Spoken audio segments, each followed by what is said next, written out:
aqui mais uma vez falando sobre calcário, nosso papo de calcário. Dia 24 de maio, agora a gente comemora o Dia Nacional do Calcário.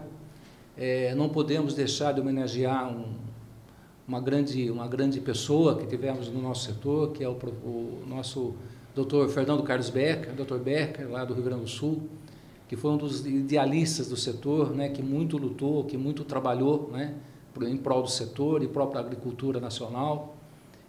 Então, esse podcast aqui vai em homenagem a ele também, e também em homenagem ao Dia Nacional do Calcário.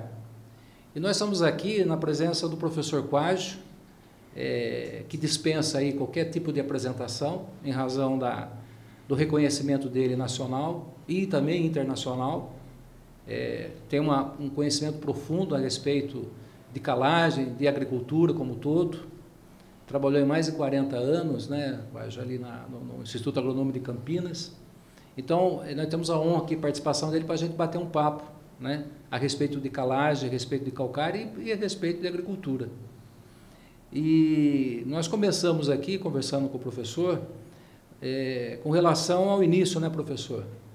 Que você até comentou agora de pouco aí, a questão do Pero Vaz e Caminha. É verdade. Inicialmente, boa tarde a todos. Para mim é uma honra muito grande. Agradeço o convite dos sindicatos produtores de calcário do Estado de São Paulo, bem como da Associação Brasileira de Produtores de Calcário. Sim. Tenho muitos amigos envolvidos com o setor de norte a sul do Brasil.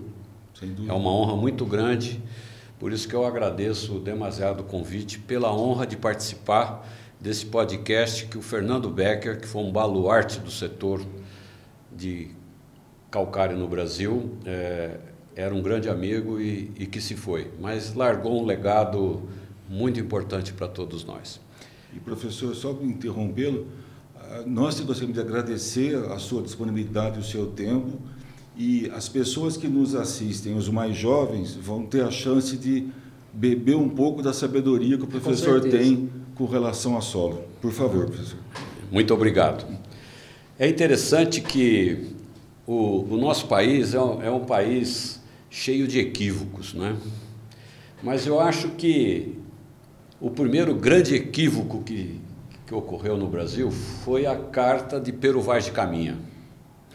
E por que a Carta de Pero Vaz de Caminha? Porque quando chegou no Brasil, ele diz que escreveu para o rei de Portugal dizendo que esta terra dadivosa, se plantando tudo dá.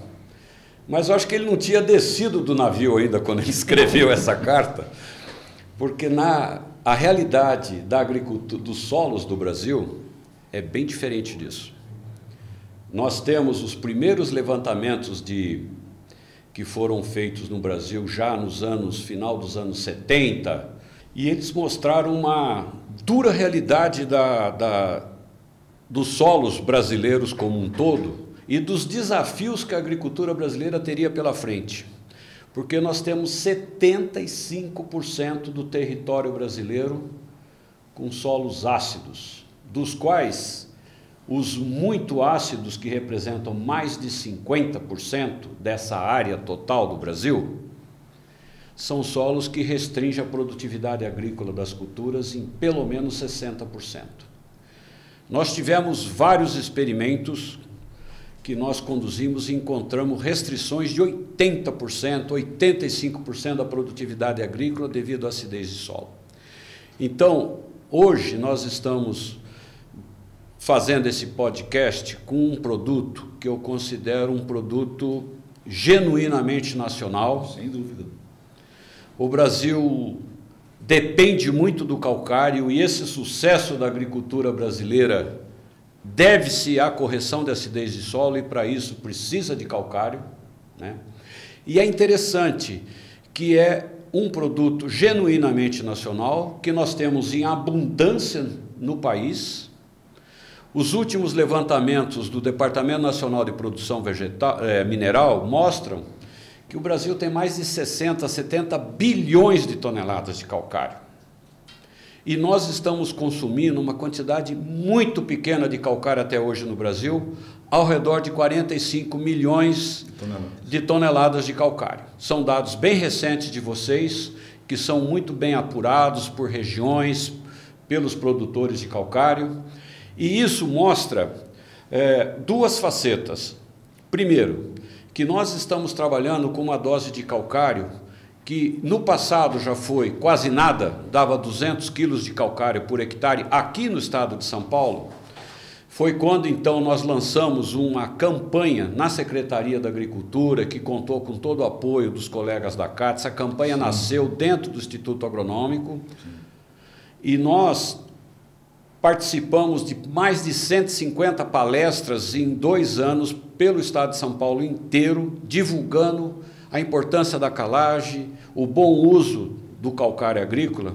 E naquela época nós conseguimos incrementar em 2 anos um consumo que era da ordem de 700 mil toneladas de calcário no estado de São Paulo e chegou a 3,5 milhões de toneladas de calcário.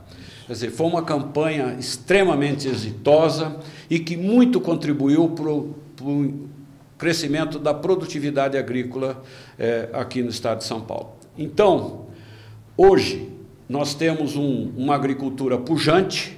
O Brasil é um exemplo para o mundo, nós somos o celeiro do mundo e teremos a tarefa ainda maior, porque os últimos dados que eu vi da FAO mostram que por volta de 2035, dependendo de como continua o crescimento populacional na Ásia e na África, a humanidade, a população mundial vai atingir acima de 9 bilhões de pessoas. E o que isso significa? Nós vamos ter que aumentar a produção de alimentos em pelo menos 20% a 25%. E o desafio da agricultura no mundo inteiro é muito grande, porque a maioria dos países já estão num limite de produtividade bastante elevado. Ocupação de solo muito elevada já. Com correções de solo que vêm aí há séculos, né? E as produtividades no Brasil ainda têm espaço para crescer, apesar de que hoje nós já estamos com boas produtividades aqui no Brasil, comparáveis a grandes produtores, por exemplo. Hoje nós estamos produzindo um pouquinho mais de soja por hectare que os americanos. Passamos os americanos em produção de soja, somos o maior exportador de soja do mundo.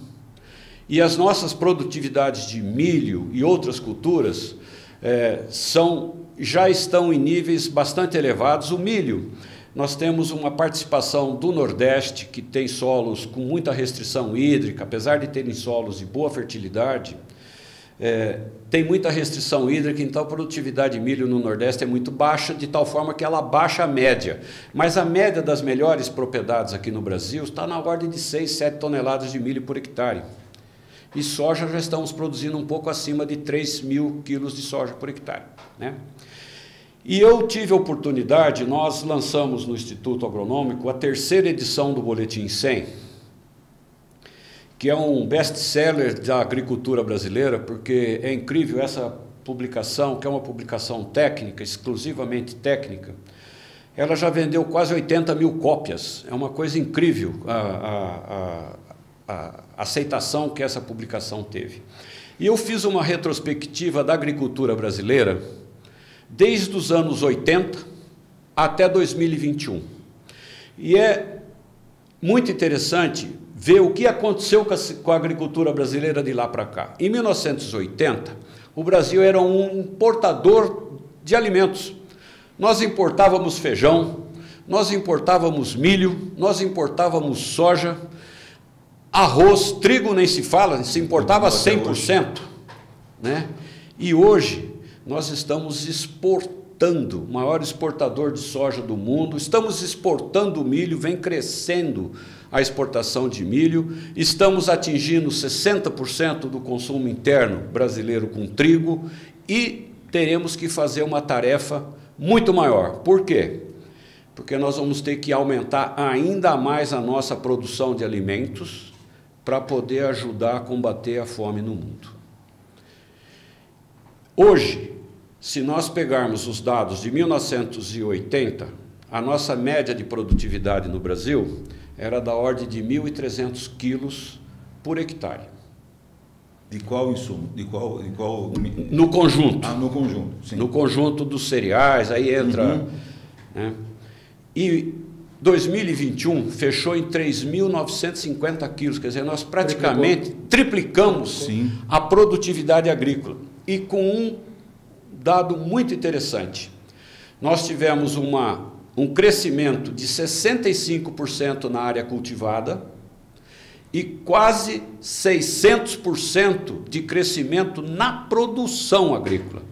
Ou seja, nós tivemos uma tecnologia que foi implementada no campo, que permitiu a abertura do cerrado, que tem uma história maravilhosa. Ela começou no final dos anos 50, com o Instituto Agronômico e um grupo de pesquisadores vindos para o Brasil através da Fundação Rockefeller, num instituto montado na cidade de Matão, que se chamava IRI, International Rockefeller Institute, mantido pela Fundação Rockefeller, e junto com esses pesquisadores, o líder deles se chamava Andrew McLuhan. O Andrew McLuhan foi o primeiro PhD em fertilidade do solo a trabalhar no Brasil. E era uma pessoa diferenciada, e já naquela época ele mostrou que o grande problema do cerrado brasileiro era, primeiro, acidez de solo, e segundo, deficiência de fósforo. Eles saíam daqui de Campinas, Matão, iam a Brasília, em Planaltina. Hoje é o centro de cerrados da Embrapa, que era uma antiga estação experimental do Ministério da Agricultura. Eles saíam daqui para instalar experimento no cerrado lá. E já mostravam que o insumo fundamental era o quê? Calcário. Quer dizer, a história é muito antiga. Eu ingressei no Instituto Agronômico em 1977, para trabalhar com acidez de solo. E nos intrigava muito, na época, o baixo consumo de calcário aqui no estado de São Paulo. Então eu fui contratado para um projeto específico que se chamava Fósforo e Acidez. Eu fiquei dedicado durante 30 anos da minha carreira trabalhando com esses dois assuntos. Esse mesmo foco. Desenvolver métodos de análise de solo, adaptados a solos tropicais e subtropicais, que todos então nós copiávamos as coisas dos americanos ou dos europeus. Hoje nós temos a melhor tecnologia de análise de solo do mundo, que é utilizada em todas as regiões de agricultura avançada aqui no Brasil. E tem um detalhe muito interessante. Nós desenvolvemos, no início dos anos 80, um método de recomendação de calagem ajustado à agricultura brasileira, e não um copiado dos Estados Unidos como foi. Esse método se chama método da saturação por bases, que inclusive foi a minha dissertação de mestrado, e que em média colocava 3,5 vezes mais calcário no estado de São Paulo do que o critério anterior. Ou seja, isso trouxe uma alavancagem na agricultura aqui no estado de São Paulo, e é o método utilizado em todas essas regiões de grandes fronteiras agrícolas e que vem se desenvolvendo. Então esse foi um passo muito importante, desenvolver método com base teórica e que recomenda uma quantidade de calcário ajustada às condições dos nossos solos. Os nossos solos, sem dúvida. Só que os experimentos mostraram uma coisa muito interessante, que não bastava corrigir a camada arável do solo, que é onde nós temos aí 1 hectare que dá 100 por 100, com 20 centímetros de profundidade, nós estamos falando em 2.000 metros cúbicos de solo. O que nós precisávamos, e os ensaios mostraram com clareza, é que nós precisávamos corrigir mais profundamente o solo, porque com isso nós permitiríamos um aprofundamento maior do sistema radicular. Nos experimentos que nós montamos, que final dos anos 70 até 2010, 2012, nós instalamos mais de 80 experimentos só com a nossa equipe do Instituto Agronômico, com resposta de culturas à calagem, mostrando interação de calagem com outros nutrientes, por que o calcário dava tanta resposta em produtividade. Quer dizer, percebemos que o calcário é fundamental para aumentar a eficiência de uso de fertilizantes. Claro. A eficiência de uso de fertilizantes em solos ácidos, elas não passam de 25%, 30%. E pode chegar a 70%, 80% num solo bem corrigido. Agora, o Brasil hoje tem uma dependência de importação de fertilizantes que é uma vergonha para a agricultura brasileira. Evasão de divisas, né? E nós estamos exportando divisas para fora. Sim. O Brasil hoje tem uma dependência de 80% de importação de fertilizantes. Isso, para mim, é uma questão de segurança nacional.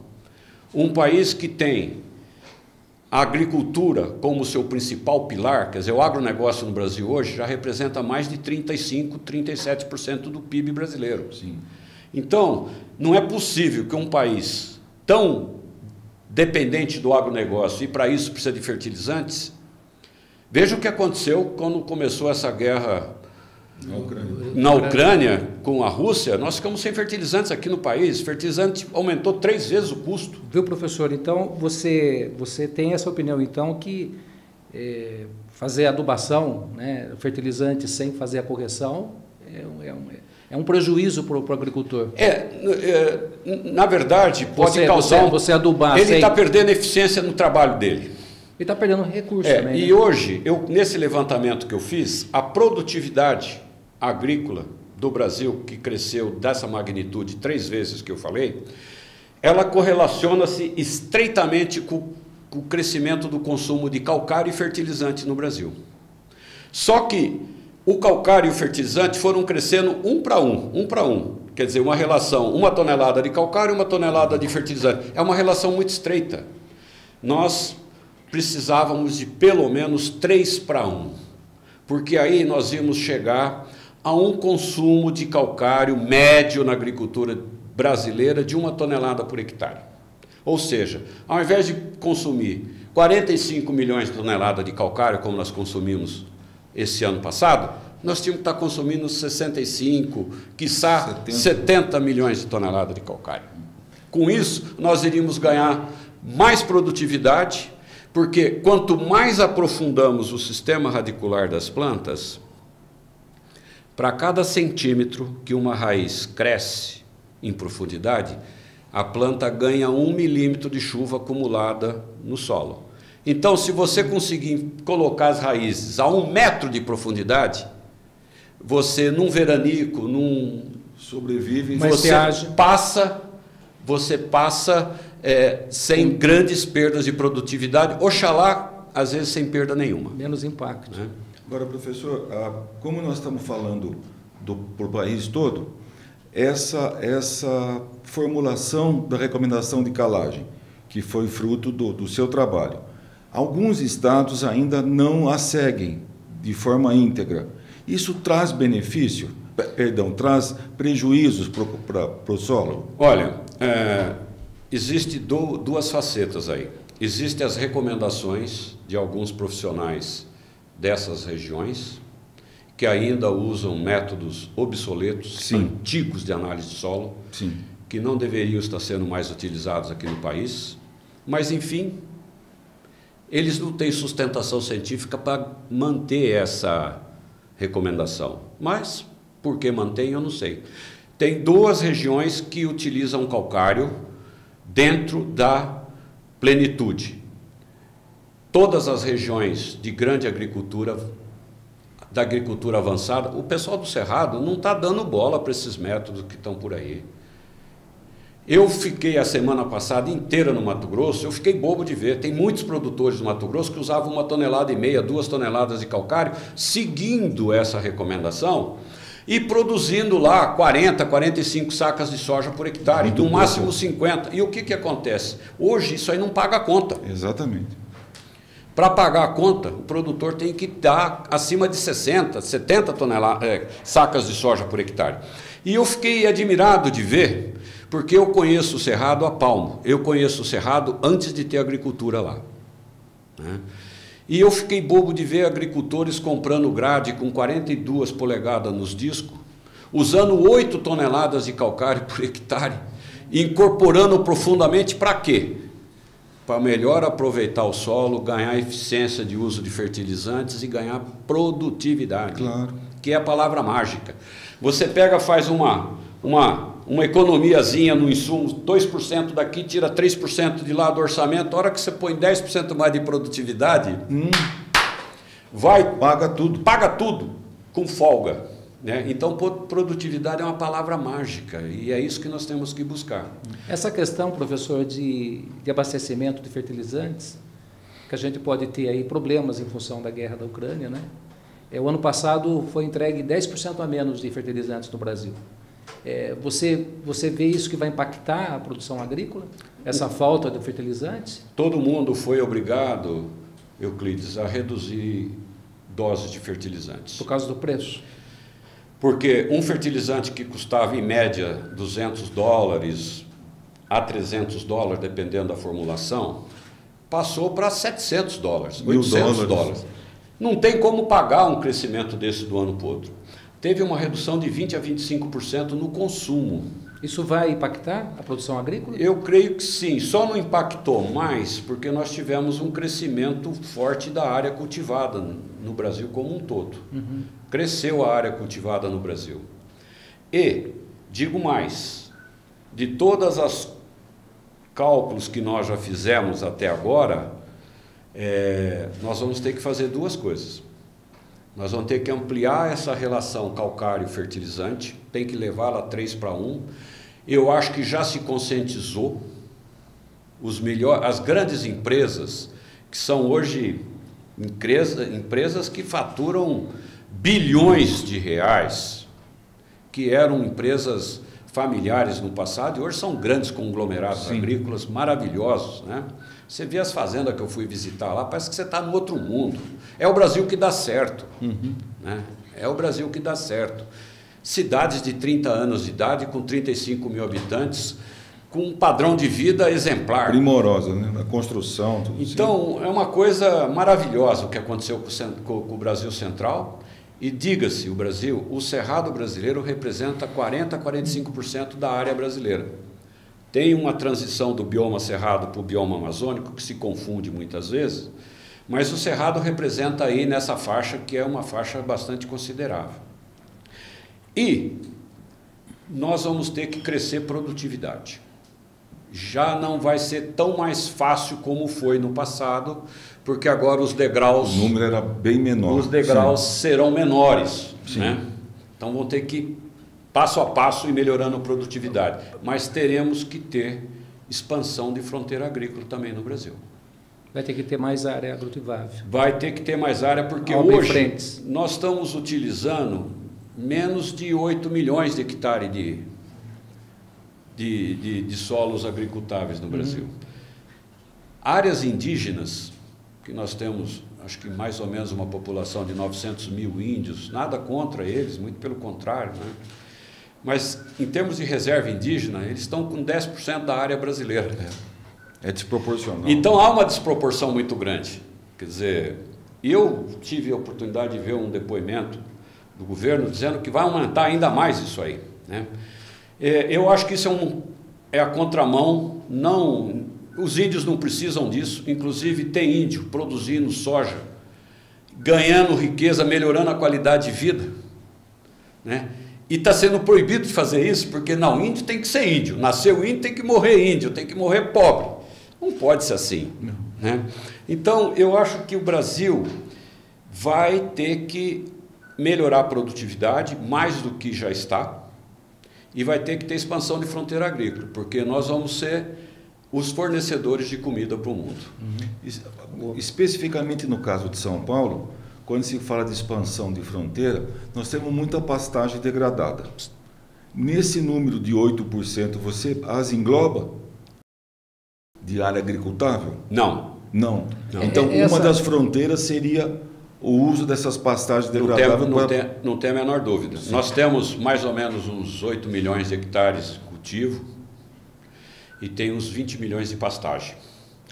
Tem então, bem mais área de pastagem. Nós temos que ter expansão, mas não estou falando aqui que nós precisamos desmatar. Não, longe, não é preciso. Sabe? Agora, essas áreas de pastagem degradadas, elas poderiam ser recuperadas para plantio. Né? Eu não tenho dúvida. Através de correção, através de manejo. Eu não tenho dúvida. E, inclusive, seria uma forma de melhorar a produtividade da pecuária brasileira, que vem crescendo a passos largos. Também, sim. Muitas propriedades hoje estão praticando a famosa rotação de pastagem com lavoura, que é chamada de integração lavoura-pecuária, com floresta um sucesso também absoluto.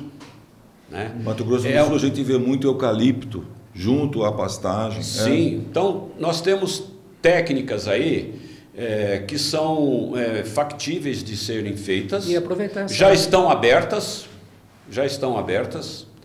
e produtividade, tudo isso que nós estamos falando, são tecnologias que eu chamo de poupadoras de solo.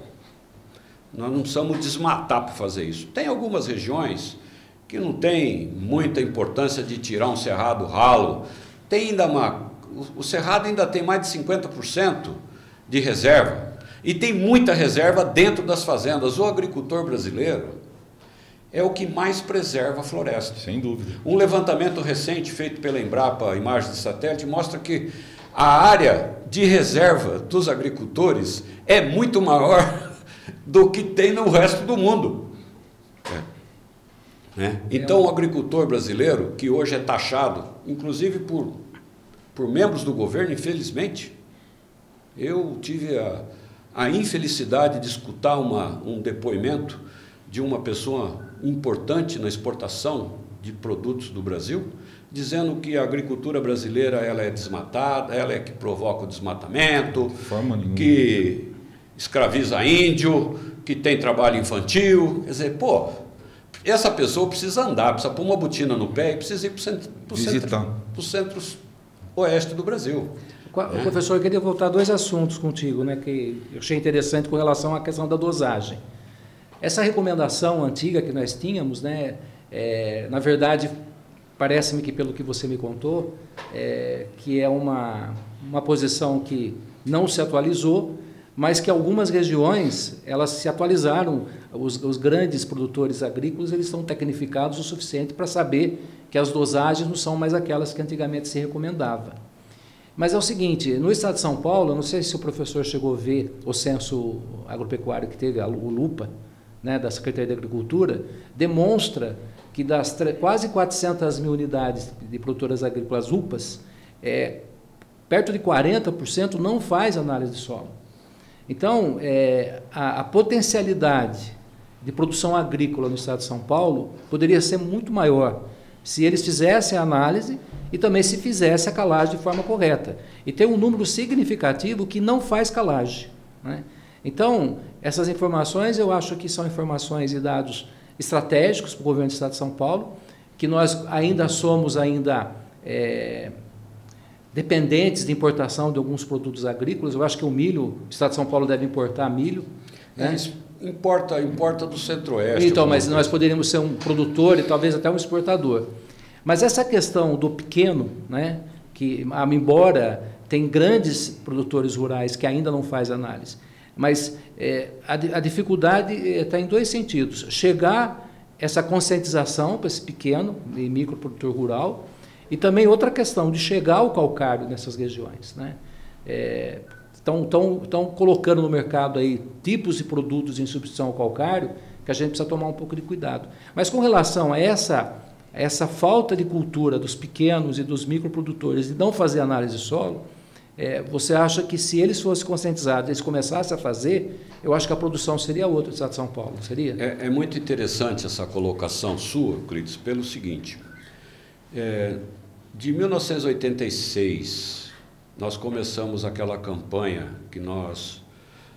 da Secretaria da Agricultura que se chamava Solo Corrigido, Lucro Garantido. Por que a gente fala lucro garantido? Porque todos os experimentos que nós fizemos, em média, na época a inflação brasileira era uma coisa estrondente, nós usávamos o dólar como referência. Para cada dólar gasto em calcário, retornava 10 em produto agrícola. Uma relação 10-1, que é muito difícil qualquer atividade econômica produzir um retorno dessa magnitude. Não consegue. Aí, com todo o apoio dos colegas da CAT, da Coordenadoria de Assistência Técnica, os colegas das casas de agricultura, extensão, que por pouco não foi exterminada no governo Dória? Vamos pôr nome nos bois? Por pouco. Por sorte, a bancada do agronegócio na Assembleia Legislativa chegou no governador e falou, pelo amor de Deus, você vai acabar com a Secretaria da Agricultura. Tanto é que fecharam quase todas as casas de agricultura e que, por Deus, foram reabertas no governo que sucedeu o Dória, com 2 secretários de Agricultura que mudaram o jogo, felizmente, né? Mas naquela época nós fizemos um levantamento e é incrível. Eu estou falando em 86 e nós estamos em 2023. Na época já se mostrava que 50% da pequena propriedade não fazia análise de solo e, portanto, não utilizava calcário, mas usava fertilizante. Por quê? É interessante, porque o pessoal costuma confundir agricultura familiar com pequena propriedade rural. Tem agricultura familiar que tem 4, 5 filhos que trabalham com o pai, cultivam 300, 400 hectares. É agricultura familiar, mas não é a pequena propriedade. Não. Esses, com certeza, fazem análise de terra, análise de solo, compram calcário e compram fertilizante. Agora, o pequeno produtor, esse é o nosso grande desafio. E eu confesso para vocês que foi o nosso fracasso. A campanha foi extremamente exitosa, mas nós não conseguimos atingir esse pequeno produtor. Porque é difícil.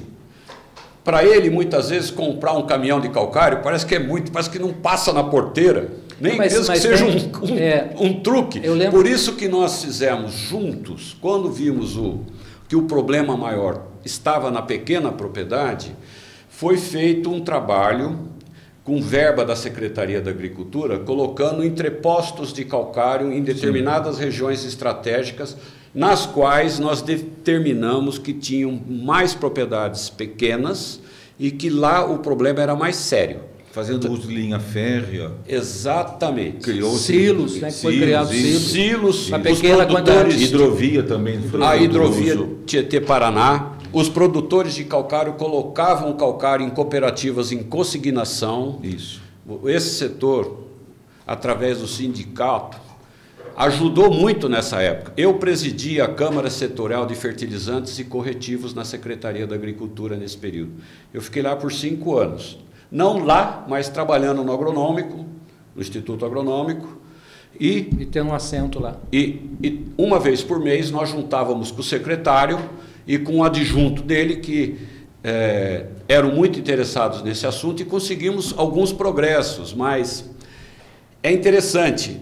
Eu moro numa propriedade em Avaré que tem vizinhos, que é o primeiro assentamento agrícola do Brasil, né? E eu tenho um vizinho que é amigo meu, e ele tem uma pequena área, né? E ele fala, puxa vida, eu vejo aí, está produzindo coisa, eu quero plantar banana na minha propriedade, eu planto banana na minha propriedade, mas ela morre, ela não cresce. Será que você não pode me ajudar? Falei, eu vou te emprestar um trado, você vai tirar uma amostra de solo da tua área e vai me trazer a amostra aqui, que eu vou levar para o nosso laboratório do Instituto Agronômico, vou analisar e vou falar para você qual que é o problema. E ele fez. O pH do solo dele era 3,8. Nada cresce. Não produz nada. Ele falou, eu ponho a muda de banana, ela solta um brotinho e morre. Eu falei, meu amigo, você precisa pôr calcário na tua área. Mas quanto que eu preciso pôr? Falei, olha, quanto de banana você vai plantar? Vou plantar 5 hectares. Falei, nesse solo aí, você vai precisar comprar umas 50 toneladas de calcário. Né? Porque está ácido demais e é um solo que tem uma capacidade de tampão muito alta, precisa de dose muito alta de calcário. Ele falou, mas eu não aguento. Eu não aguento comprar 50 toneladas de calcário. Então, existe uma limitação que, na verdade, a pequena propriedade, ela tem uma limitação muito forte de renda. Para resolver esse problema, precisa aumentar a renda desse povo. É complicado, porque a logística também impede, né? O calcário não é tão caro. É o produto mais barato que tem. Mas o problema é que o frete... Mas acontece que hoje a logística, o frete, está encarecendo mais. Eu pago, na minha propriedade, quase que 2 vezes pelo frete do que eu pago pelo produto. Mas Quer dizer, o calcário é um produto muito barato. Nós temos uma estimativa da usina, se o transporte exceder 150, 160 quilômetros, ele já equiparou o produto. Não dá, andou muito, vai custar muito mais caro o transporte. Então, por aí algumas empresas começaram, até por sugestão minha, a produzir calcário ensacado. Porque daí esses pequenos produtores, sim, como ele consegue comprar o saco de adubo, pôr no carrinho dele e levar para a propriedade, ele conseguiria comprar alguns sacos de calcário e levar o calcário em embalagens menores do que um caminhãozinho toco. Uhum. Ou seja, isso ajudou. Uhum.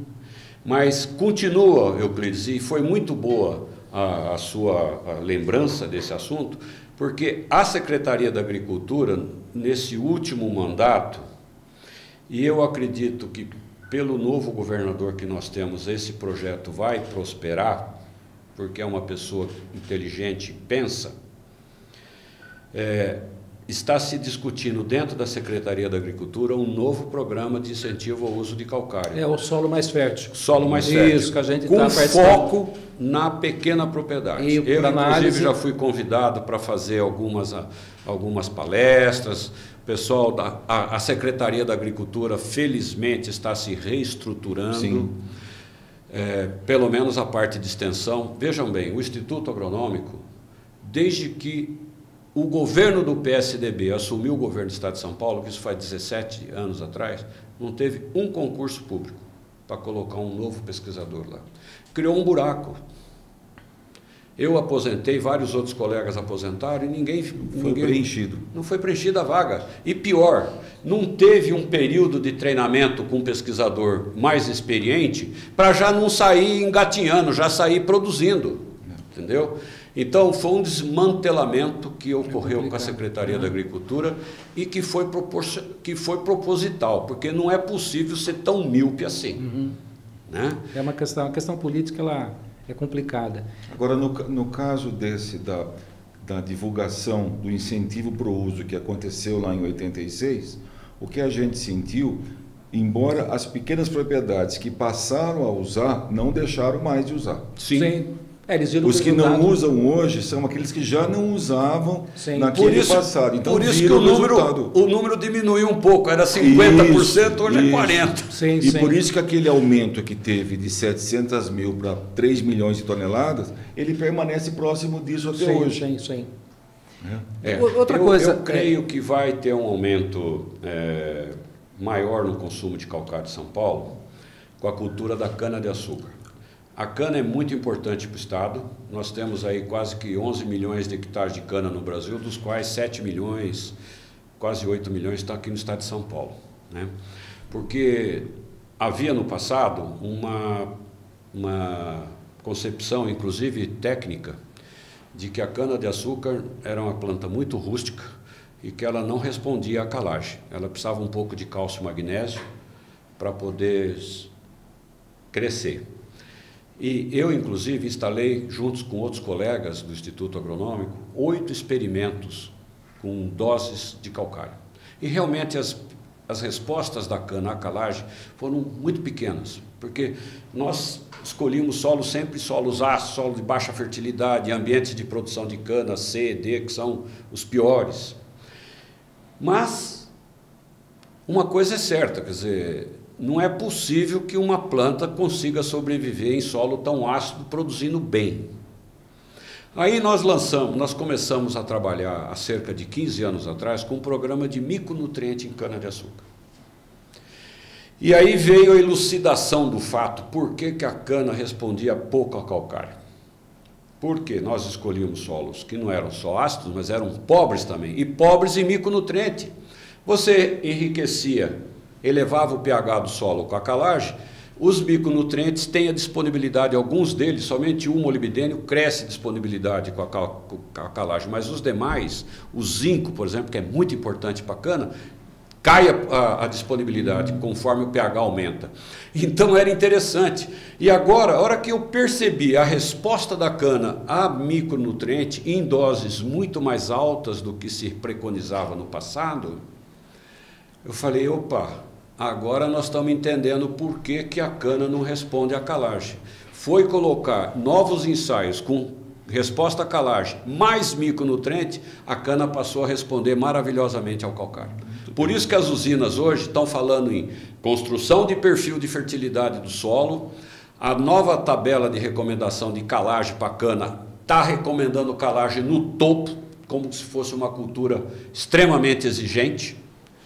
Por quê? Nós estamos falando em construção de perfil de fertilidade do solo, aprofundar a raiz da cana, mudamos os equilíbrios de nutriente nas tabelas, enriquecemos as recomendações de micronutriente, porque o objetivo é pôr a cana-de-açúcar em 3 dígitos de produtividade. Cana-de-açúcar para dar dinheiro, para não quebrar a usina, para não quebrar o usineiro, não ficar devendo para arrendatário, tem que produzir mais do que 100 toneladas de cana por hectare. E nós vamos conseguir isso aí. Nós saímos aí de 67, 70 toneladas de produtividade média de cana e já estamos chegando em 80, 85. Então, é uma cultura que vai alavancar o consumo de calcário no estado de São Paulo e fora do São Paulo também, porque a cana atravessou a fronteira, abrindo fronteira, foi para o Triângulo Mineiro, foi para Goiás. Mas isso é fruto de pesquisa, né? Isso é fruto de pesquisa. Claro. Agora, você falou uma coisa que é muito interessante. Eu não sei por que tem gente que tem bronca de calcário. Só pode ser bronca. Porque se ele estudar, pegar a literatura e estudar um pouco, né, ele vai ver que só tem benefício. Só tem benefício, mas eu não sei que diabo que acontece. Eu fui pelo menos 4 vezes para Brasília. Você se lembra quando lançaram um tal de calcário líquido? Sim, sim. Nossa, eu ia falar dele. Muito problema com isso daí. Eu fui 4 vezes para Brasília para brigar com o secretário de Política Agrícola lá do Ministério, porque esse troço estava registrado como fertilizante líquido, fluido, e lançado e vendendo como calcário agrícola. Isso, como e corretivo. Quem que eles pegavam? Porque isso é malandragem. O cara ia na prateleira de uma revenda de produto agrícola, o cara fala assim, ó, o senhor compra esse galãozinho, tem 5 litros desse calcário milagroso, que ele substitui 5 toneladas de calcário agrícola. Agora você vê, o pequeno agricultor foi o que mais sofreu com isso. Claro. Com uma mentira deslavada, e que foi difícil de derrubar. Porque como estava registrado como um fertilizante fluido, ele tem registro.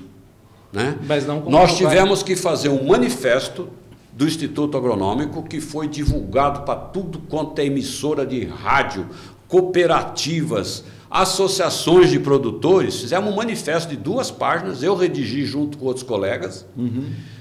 Foi aí que a coisa freou. Mas olha, o que enganaram aqui de em pessoas... São Paulo, professor, nós fizemos uma denúncia na superintendência do Ministério da Agricultura, porque nós fizemos contato com o fornecedor desse calcário líquido, pedimos para eles a documentação, porque nós fizemos pela entidade, de forma institucional, pedimos a documentação de registro e pedimos também trabalhos técnicos que comprovariam que, de fato, ele substituiu o calcário em pó, porque eu conheço o calcário em pó. Né? Eles não responderam, notificamos extrajudicialmente, não responderam e fizemos uma denúncia. Aí o Ministério da Agricultura mandou os fiscais lá, embargaram, apreenderam todo o produto que tinham lá. Então, de fato, existem muitos produtos aí que estão querendo substituir o calcário, né? Mas o calcário eu acho que é difícil substituir pela função que ele tem, a função técnica que ele tem.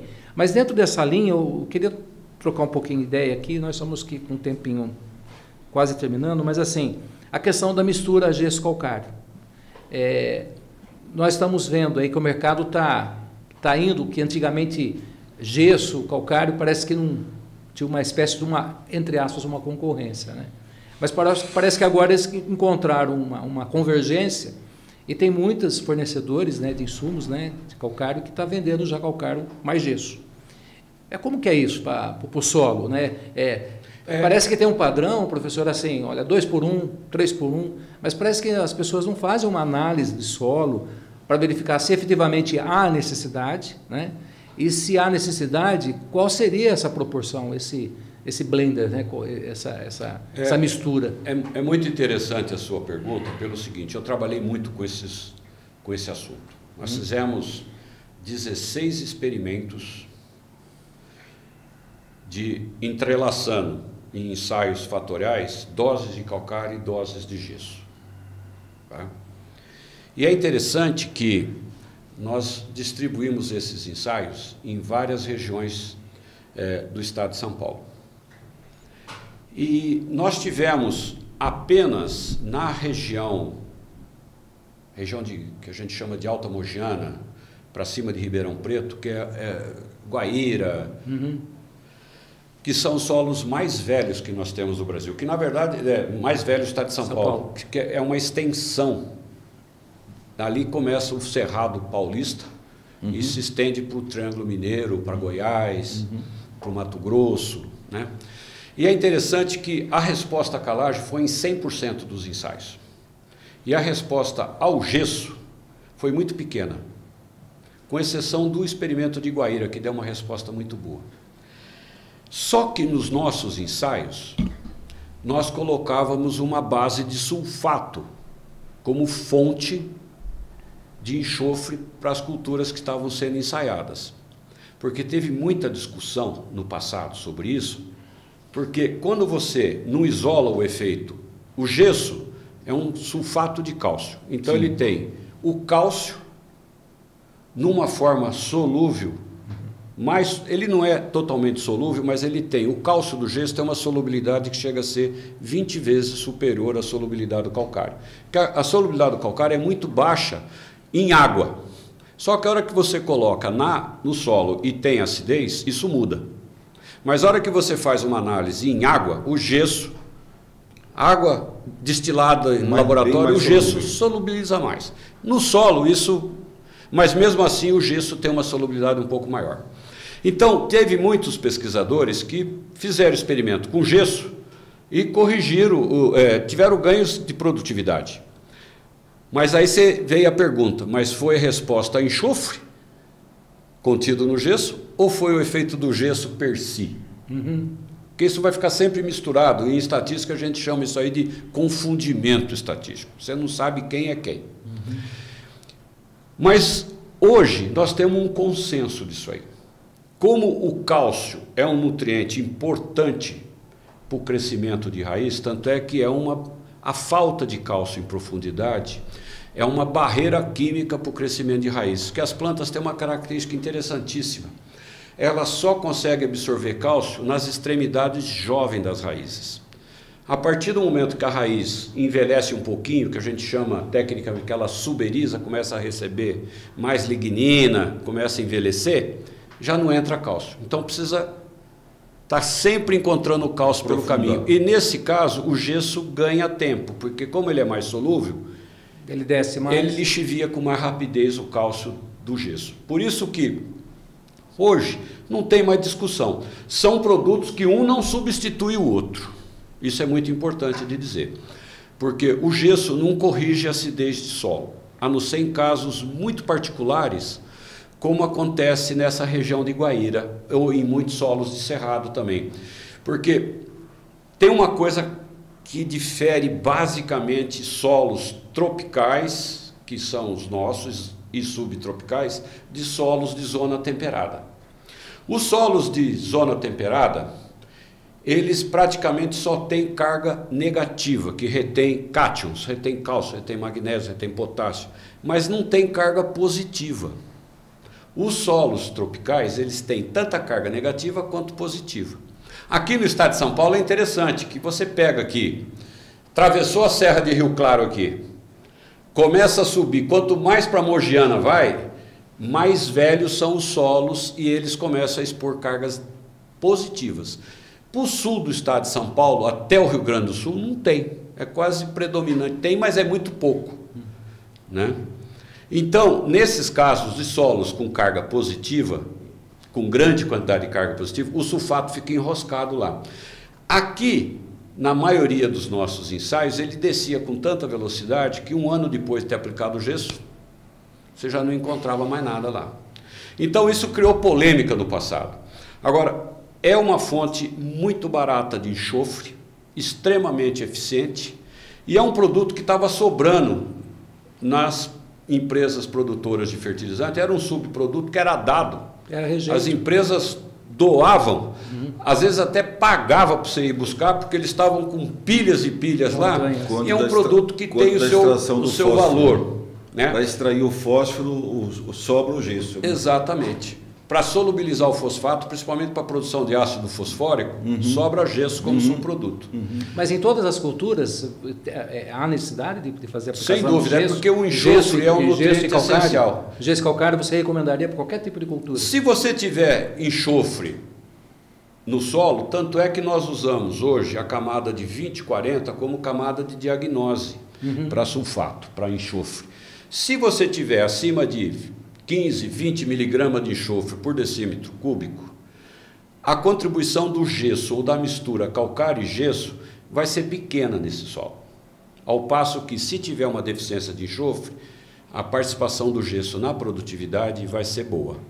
Então tem que pôr mais gesso.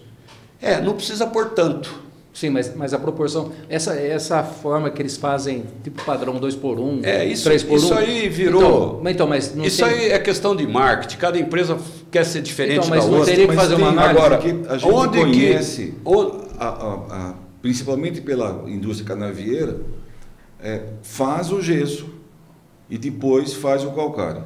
Ou vice-versa, não estou bem Não, certo. é o contrário, é o calcário primeiro e depois o gesso. E quando se faz dessa forma, como o Cris está colocando, pronta, isso então, tecnicamente isso que eu estou falando. Viável? Não. Tem que explicar quais são as situações que um e outro funcionam. Correção de acidez de solo, especialmente em profundidade, precisa ser feito com altas doses de calcário, de preferência puro. Certo. Como ele tem dificuldade de se movimentar no solo, desde que... Se você incorporar bem profundamente, isso acontece rapidamente, só com calcário. É por isso que esses produtores, muitos deles hoje estão mudando os equipamentos para incorporação de calcário, buscando maior profundidade de incorporação. Porque ele ganha velocidade de correção de acidez em profundidade, que é o que a gente chama de construção de perfil de solo com mais fertilidade. Né? Onde que essa mistura calcário e gesso ela ganha espaço? Onde você já tem essa correção feita anteriormente, o solo vem reacidificando e o enxofre se perde mais rapidamente que o calcário. Então, aí você aplica esse produto na superfície, você ganha na aplicação do produto, que você teria que aplicar o calcário e aplicar o gesso também. Sim. Então, esse produto tem o seu papel. E hoje tem muita mistura, 70% calcário, 30% de gesso. Esse tipo de mistura já pronta, se ele serve para solos que já foram corrigidos no passado e que estão hoje com deficiência de enxofre e estão precisando ser recorrigidos. Então aí ele tem o seu papel, porque você acaba economizando na aplicação. Por causa do enxofre. Por causa do enxofre. Agora, se o solo já tem a quantidade de enxofre, a contribuição vai ser muito pequena. Então, mas o gesso vai contribuir, porém muito pouco. Tá, mas não vai prejudicar o solo? Não. O gesso em excesso? O gesso em excesso, no passado nós tivemos esse tipo de problema. Houve-se até dizer que esterilizava, vamos chamar assim, não, a parte superior. Isso aí é exagero. Exagero. É que como o sulfato tem um movimento muito rápido através do perfil do solo, ele levava embora magnésio e especialmente potássio, então causava um desequilíbrio nos nutrientes. Eu tive experimento que limpou magnésio e limpou potássio, porque as doses de gesso, nós experimentalmente a gente chegava às vezes até 6 toneladas, 8 toneladas de gesso por hectare. Aí limpa. Então isso é o excesso. Tá. Eu costumo dizer que a diferença entre o remédio e o veneno está na dose. Sim. Né? Então, mas essa mistura ela está sendo usada no setor canavieiro. Quem já fez perfil de fertilidade, que muitas usinas hoje estão investindo em arado de aiveca, ganhando produtividade, usando muito mais calcário, né? E na recalagem da soqueira, porque como o gesso vai embora mais cedo e a cana precisa de enxofre, bastante por sinal, aplica na soqueira. Aplica na soqueira, entendeu? Então tem o seu lugar. Sim. Mas para isso precisa ter conhecimento técnico. Então, não pode ser esse negócio de orelhada, né? Então, Sim. tem que Agora, fazer a análise de solo... Então, tem que fazer análise de solo, verificar a né? cultura, ver a situação do solo, para depois fazer a A análise recomendação. de solo, ela é uma ferramenta maravilhosa e é extremamente barata. Eu costumo brincar que uma análise de solo custa menos que um exame de fezes. Um exame de fezes, para você ter uma ideia, o cara pega a fezes, que você leva no potinho para ele lá, coloca soro fisiológico e vê no microscópio. É coisa de 5 minutos, tá? A análise de terra, ela começa 4 horas da tarde no laboratório, tem todo o preparo da amostra, ela tem que ser seca, ela tem que ser moída, depois ela tem que ser amostrada para várias determinações. E o nosso laboratório do agronômico e mais outros 180 laboratórios espalhados no Brasil, esse é um detalhe interessante, Sim. que o sistema IAC de análise de solo, ele está espalhado no Brasil, não só nos agricultores, mas numa infinidade de laboratórios. Transformou-se no padrão. Então, são esses laboratórios que estão atendendo essas regiões de fronteira agrícola de boas produtividades, né? Tá. Então, é muito barato uma análise de solo.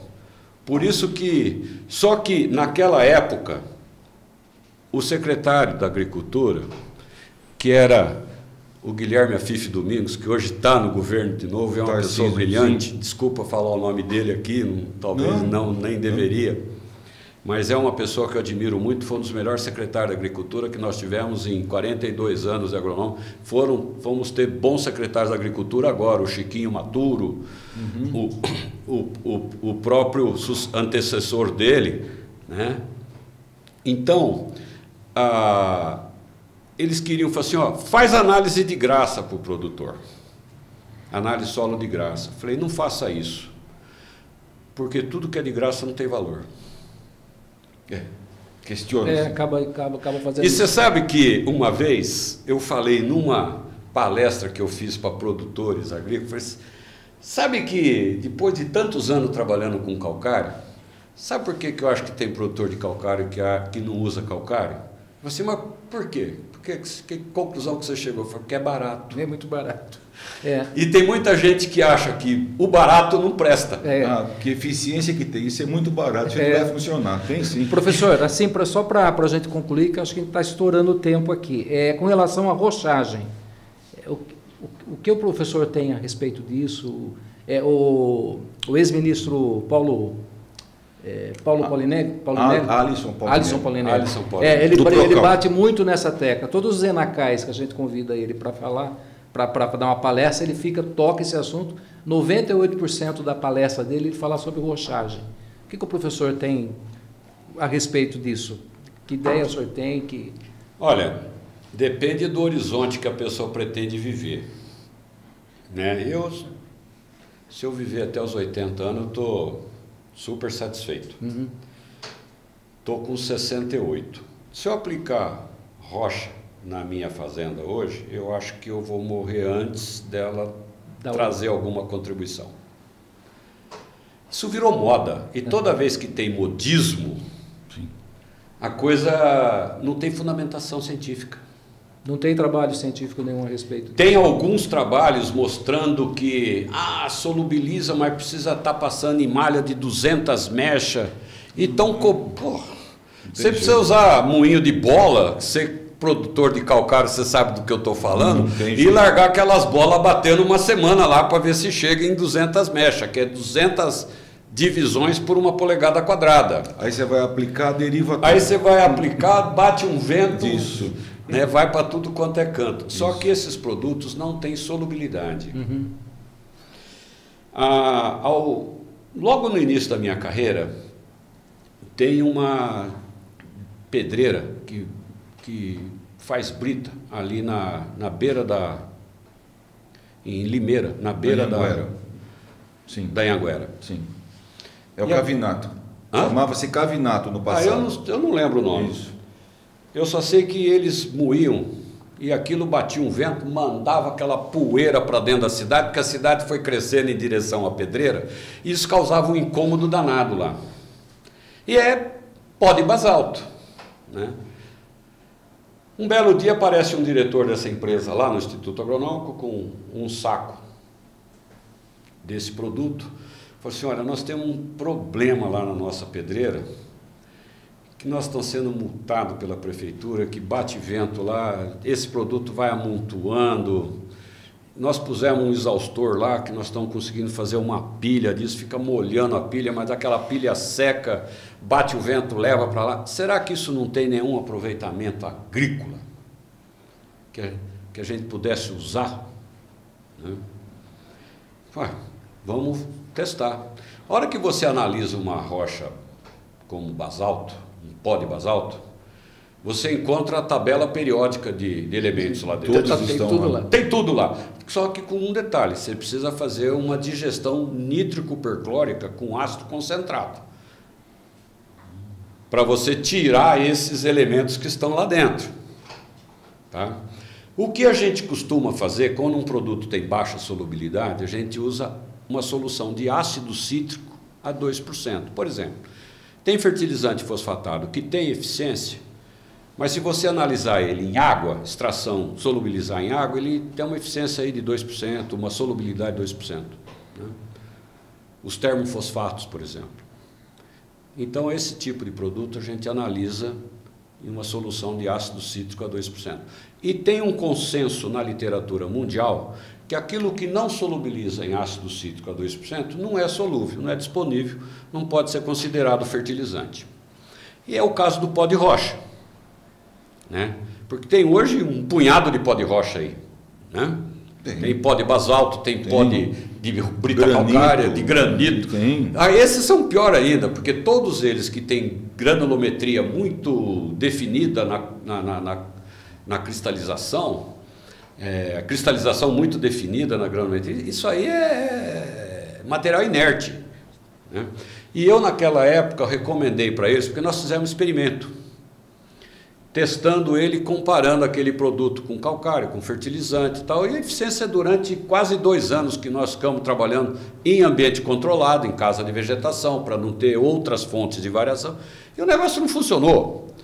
O que eu falei para ele é o seguinte, falei, olha, eu vejo construir estradas, quando vai pavimentar a estrada, o pessoal costuma usar muito calcário.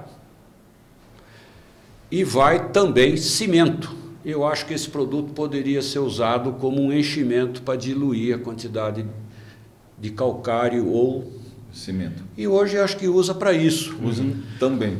Tá? Que fica barato. Agora, na agricultura, o senhor me desculpa, mas não vai dar certo. O senhor vai ficar velho, eu vou ficar velho e esse troço não vai solubilizar. Agora, tem uma conversa que aí que entra o pozinho do pirim-pim-pim. Tem uma varinha mágica da fadinha que chega e fala assim, eu vou botar um micro-organismo aí que vai solubilizar ele. Sem esse micro-organismo, esse negócio não funciona. Então está tendo isso hoje. Ou seja, e eu não sei porquê, mas agricultor gosta de modismo. É que nem peru. Um faz assim, glu, glu, glu, glu, tudo olha para lá e faz glu, glu, glu, glu, glu, também. Quer dizer, é um negócio inacreditável. Mas o modismo penetra com uma facilidade incrível em várias populações. Isso não é só com o agricultor, não estou criticando. Não, generalizado. Mas é um modismo que eu acho que vai passar, porque ninguém, você usa uma vez, não dá resposta, usa a segunda vez, não dá resposta, ninguém é tonto para sempre. É o caso do calcário líquido lá, que boa parte disso foi essa questão. Você usou uma vez, não deu resposta. Você usou a segunda vez, deu resposta. O problema também é para aplicar calcário líquido, tem que ser com mangueira. Né? Professor, queria agradecer aqui então essa disponibilidade aí, né, de estar aqui com a gente batendo esse papo aí. Você sempre prestou um serviço aí interessante, né, para a agricultura, não para o setor do calcário, mas sempre pensando na agricultura como um todo, né? A gente percebe que você é apaixonado, né, pela questão agrícola e pelo solo. E sou apaixonado por calcário também.